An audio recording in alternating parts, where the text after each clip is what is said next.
मंत्री दीपक केसरकर यांनी उद्धव ठाकरेंना डिवचलंय। शरद पवारांची राष्ट्रवादी काँग्रेसनं ठाकरेंची फसवणूक केली। काँग्रेस उद्धव ठाकरेंना कधीच मुख्यमंत्री होऊ देणार नाही। शिवसेना आमदार दीपक केसरकर यांनी हा दावा केलाय। महाविकास आघाडीची सत्ता आल्यास काँग्रेसचा मुख्यमंत्री होईल असंही केसरकर यांनी म्हटलंय।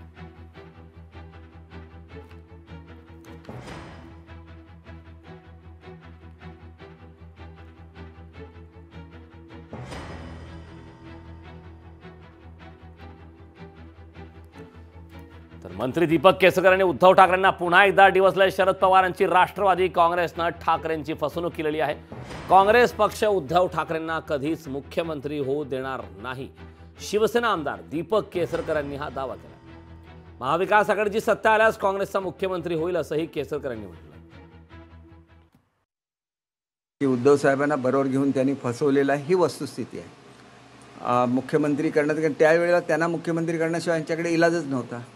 आज काँग्रेस कुठल्याही परिस्थितीत स्वतःचाच मुख्यमंत्री करणार याच्याबद्दल मला तर स्वतःला तीळ मात्रही शंका नाही।